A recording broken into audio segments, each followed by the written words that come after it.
अरविंद बनवाल BBDSS material Ghazipur से अपने YouTube channel study lead by Arvind sir के सभी दर्शकों को हार्दिक शुभकामनाएं।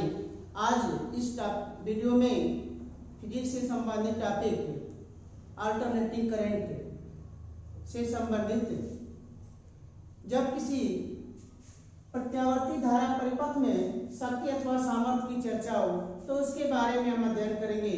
तो जैसा कि हम जानते हैं कि प्रत्यावर्ती धारा परिपथ में शक्ति अथवा सामर्थ्य किसे कहते हैं, तो किसी परिपथ में, किसी प्रत्यावर्ती परिपथ में ऊर्जा व्यय की दर को शक्ति अथवा सामर्थ्य कहते हैं। यह मान, शक्ति अथवा सामर्थ्य का मान वोल्टेज तथा धारा के गुणनफल के बराबर होता है। परिभाषा आपके सामने, वैद्युत परिपथ में ऊर्जा व्यय की दर को शक्ति अथवा सामर्थ्य कहते हैं। यह वोल्टेज तथा धारा के गुणनफल के बराबर होता है।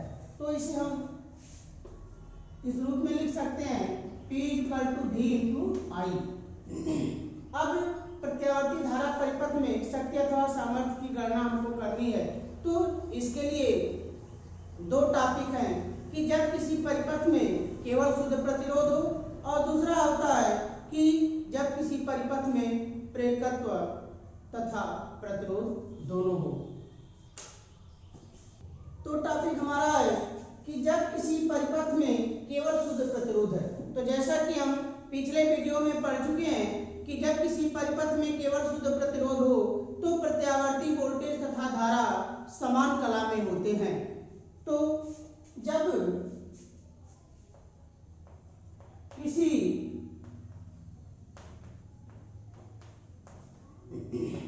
परिपथ में, प्रत्यावर्ती परिपथ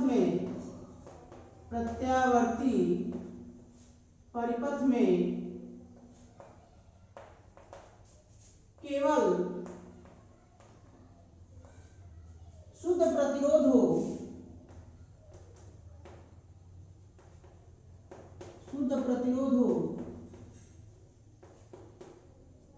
तो वोल्टेज तथा धारा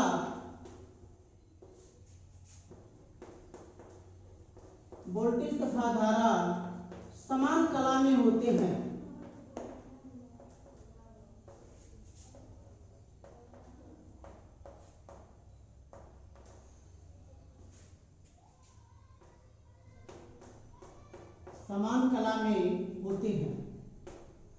यानी हम कह सकते हैं कि यदि वोल्टेज का हमारा समीकरण V = V0 sin ωt हो तो धारा का समीकरण हो जाएगा I = I0 sin ωt।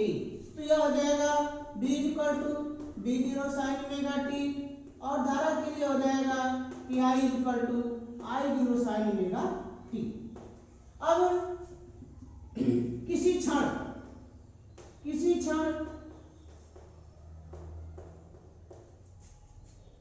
शक्ति क्षय, परिपथ में शक्ति क्षय,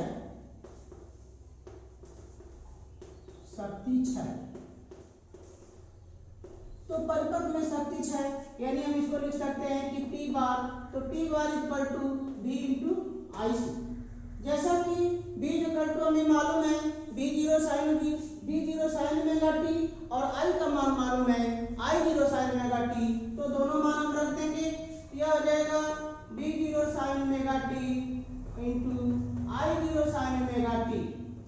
तो V0 I0, अब ये sin ωt का जब हम sin ωt में गुणा करते हैं तो यह मान हो जाएगा हमारा sin² ωt, तो sin² ωt। अब जैसा कि हम जानते हैं त्रिकोणमिति के अनुसार कि cos2 θ = 1 - 2 sin² θ, तो sin² θ की वैल्यू हो जाएगी हमारी 1 - cos2 θ/2। तो sin² θ के जगह यानी sin² ωt के स्थान पर हम लिख सकते हैं 1 - cos2 ωt/2। यह हो जाएगा मान हमारा V0 I0 × 1 - cos2 ωt/2। तो क्योंकि एक पूरी साइकिल के लिए cos2 ωt का मान सदैव 0 होता है। एक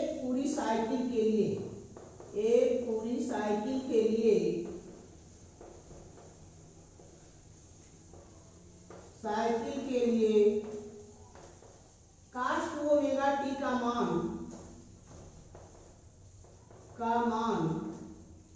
0 होता है,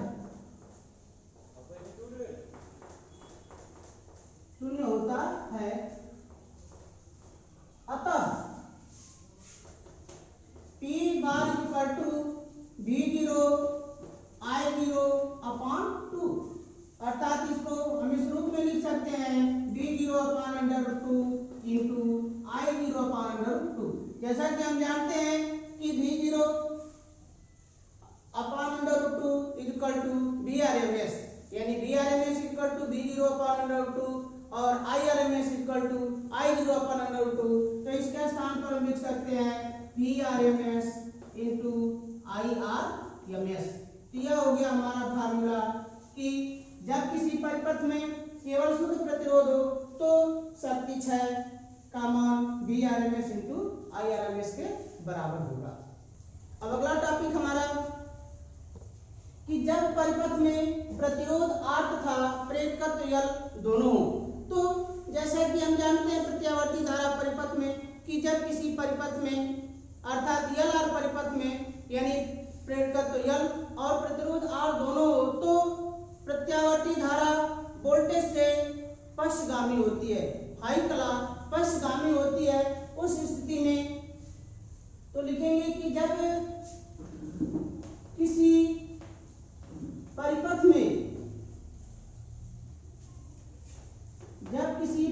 में प्रतिरोध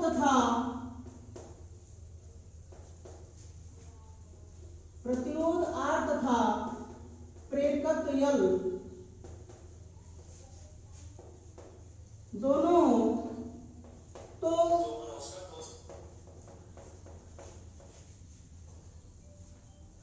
धारा वोल्टेज से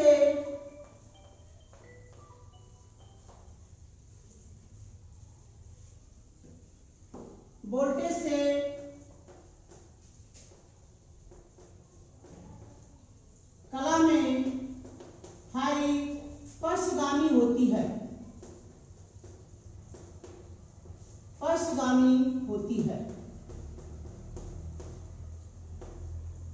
यानी हम कह सकते हैं कि यदि हमारा वोल्टेज का समीकरण V equal to V0 sine omega t हो तो धारा का समीकरण I equal to I0 sine omega t minus हाई होगा। तो यह हो जाएगा हमारा समीकरण V equal to V0 sine omega t और I इक्वल टू मान हो जाएगा I0 sine omega t minus हाई। अब जब LR परिपथ हो, वोल्टेज V का मान V0 साइन ओमेगा टी, धारा I का मान I0 sine omega t minus phi, तो उस क्षण परिपथ में शक्ति क्षय। तो अतः परिपथ में शक्ति क्षय। अच्छा, अब जब फाई कलांतर हो तो फाई का मान, तो फाई के लिए हम पढ़ते हैं कि tan phi equal to omega L upon R। जब फाई कलांतर होता है वोल्टेज और धारा के बीच में तो यह मान हमारा प्राप्त होता है परिणामी दिशा का कि tan phi equal to omega L upon R से।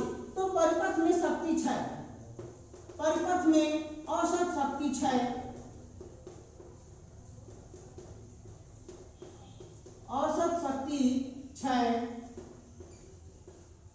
यह हो जाएगा हमारा P bar equal to V into I से। तो P का मान V का मान हम रख देंगे V0 साइन ओमेगा टी और I का मान रख देंगे I0 sine omega t minus phi. अब यहाँ साइन A माइनस B का फार्मूला, तो जैसा कि हम जानते हैं त्रिकोणमिति में कि sine A minus B equal to sine A cos B minus cos A sine B। तो इस साइन A माइनस B की सहायता से हम इस sine omega t minus phi का विस्तार करते हैं। तो यह मान जाता है हमारा V0 I0, यह साइन ओमेगा टी अपने स्थान पर है, इसका विस्तार हम लिखते हैं sign omega T cos phi minus cos omega t sin phi। अब जब हम sin ओमेगा t का ब्रैकेट के अंदर गुणा करते हैं, मल्टीप्लाई करते हैं, तो यह हमारा मान प्राप्त होता है b0 I0 sin square omega t cos phi minus sin omega t cos omega t sin phi। अब sin omega t cos omega t और sin स्क्वायर ओमेगा t, जैसा कि हम पढ़ चुके हैं कि अभी आपको बताया गया कि cos 2 theta equal to 1 minus 2 sin square theta की सहायता से sin स्क्वायर थीटा का मान हमारा प्राप्त होता है 1 माइनस cos 2 थीटा अपॉन 2। उसी प्रकार sin 2 थीटा का फार्मूला हमारा होता है 2 sin थीटा cos थीटा। तो इस sin थीटा cos थीटा यानी sin omega t cos omega t के स्थान पर हम लिख सकते हैं कि sin 2 ओमेगा t अपॉन 2। यह मान हो जाएगा हमारा v0 I0 1 minus cos 2 omega t upon 2 cos phi minus sin 2 omega t upon 2 into sin phi। अब एक पूरी साइकिल के लिए sin और cos दोनों के मान sin 2 ओमेगा t और cos 2 ओमेगा t के मान शून्य होते हैं। तो एक पूरी साइकिल के लिए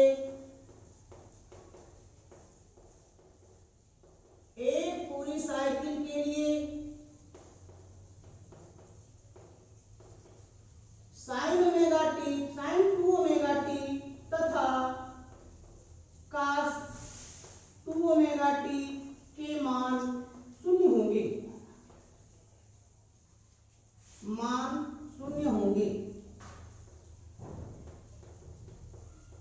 अतः यह मान हो जाएगा हमारा t equal to v0 I0 upon 2 into cos phi। तो यह हो गया v0 upon under root 2 into I0 upon under root 2 cos phi।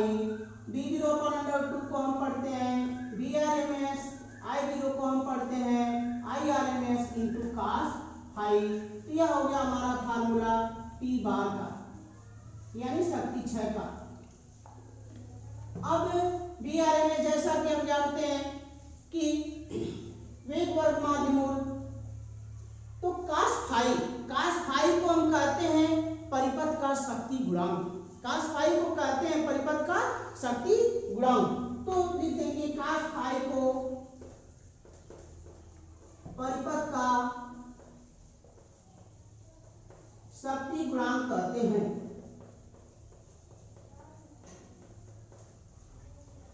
शक्ति गुणांक कहते हैं। अब cos phi यानी शक्ति गुणांक की परिभाषा, तो हमारा जैसा कि फार्मूला प्राप्त हुआ है p bar equal to vrms into irms into cos phi। तो cos phi को हम कहते हैं परिपथ का शक्ति गुणांक। अभी फार्मूला पढ़ा गया कि tan phi equal to omega l upon r।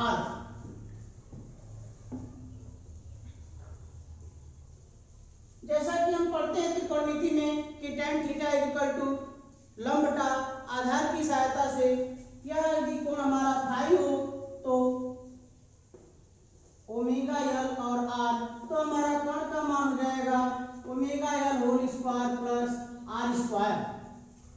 तो जब tan फाई का मान हमारा ओमेगा l अपॉन r हुआ तो cos फाई का मान तो हम लिख सकते हैं, चूंकि tan phi equal to omega l upon r, तो cos फाई इक्वल टू आधार बटा कर्ण की सहायता से r upon under root omega l whole square plus r square. अब l r परिपथ में हम पढ़े हैं कि किसी l r परिपथ में परिपथ की प्रतिबाधा z equal to under root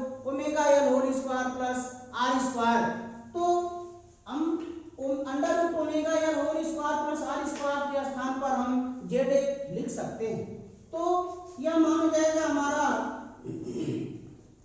cos phi equal to R upon Z, cos phi equal to R upon Z. अतः इस संबंध से शक्ति गुणांक की परिभाषा निम्न प्रकार दी जा सकती है कि किसी परिपथ, किसी एल आर परिपथ में, किसी एल आर परिपथ में परिपथ के प्रतिरोध तथा उसकी प्रतिबाधा के अनुपात को, प्रतिबाधा के अनुपात को परिपथ का शक्ति गुणांक कहते हैं। तो परिभाषा आ जाएगी किसी एल आर परिपथ में, किसी एल आर परिपथ में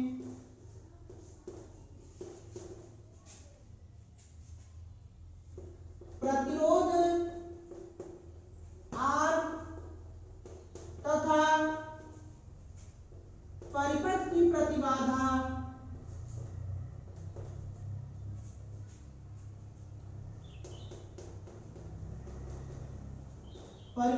प्रतिबाधा जेड के अनुपात को, जेड के अनुपात को परिपथ का शक्ति गुणांक कहते हैं, परिपथ का शक्ति गुणांक कहते हैं।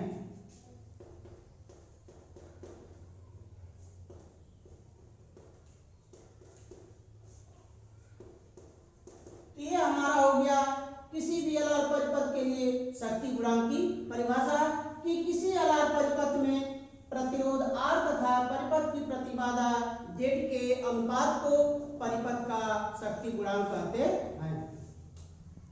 अब हम पढ़ेंगे वाटहीन धारा के बारे में। तो वाटहीन धारा, यदि प्रत्यावर्ती धारा परिपथ में केवल प्रेरकत्व एल अथवा केवल धारिता सी को प्रतिरोध आर शून्य है, तब धारा I तथा वोल्टेज V के बीच कलांतर 90 अंश होता है। यदि किसी प्रत्यावर्ती धारा परिपथ में यदि केवल प्रेरकत्व हो अथवा केवल धारिता हो, तो वोल्टेज और धारा के बीच 90 अंश का कलांतर होता है, अर्थात वोल्टेज और धारा परस्पर 90 अंश की कला में होते हैं। तो जब कलांतर 90 अंश होता है तो हम कह सकते हैं कि फाई बराबर 90 अंश। तो औसत शक्ति क्षय, परिपथ में औसत शक्ति क्षय P bar equal to VRMS into IRMS into cos phi हमारा फार्मूला होता है, उस फाई के स्थान पर हम रख देंगे 90 अंश। तो ये हो गया हमारा cos 90 डिग्री।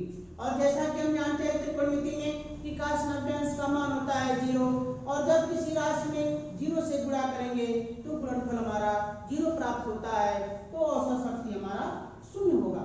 तो इसकी परिभाषा हम इस प्रकार कह सकते हैं कि यदि किसी प्रत्यावर्ती धारा परिपथ में केवल प्रेरकत्व हो अथवा केवल धारिता हो, प्रतिरोध 0 हो, तो परिपथ में धारा बहती है परंतु औसत शक्ति क्षय 0 होता है। तो इस प्रकार की धारा को वाटहीन धारा कहते हैं। तो इसकी परिभाषा हम लिखेंगे कि यदि प्रत्यावर्ती धारा परिपथ में, यदि प्रत्यावर्ती धारा परिपथ में केवल प्रेरकत्व अथवा केवल धारिता है, प्रतिरोध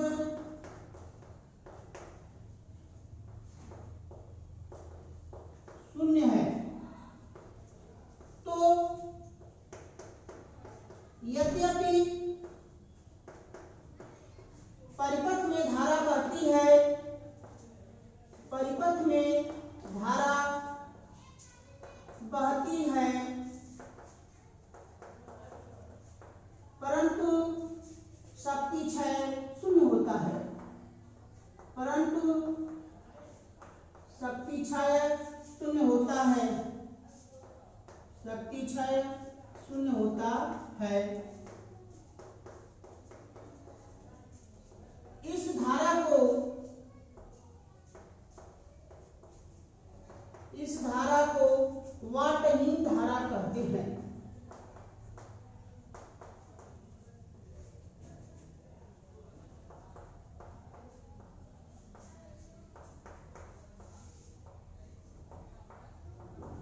वाल्टहीन धारा कहते हैं। इस प्रकार आज आपका यह वीडियो विभिन्न प्रकार के प्रत्यावर्ती धारा परिपथ में शक्ति अथवा सामर्थ्य के बारे में आपको बताया गया।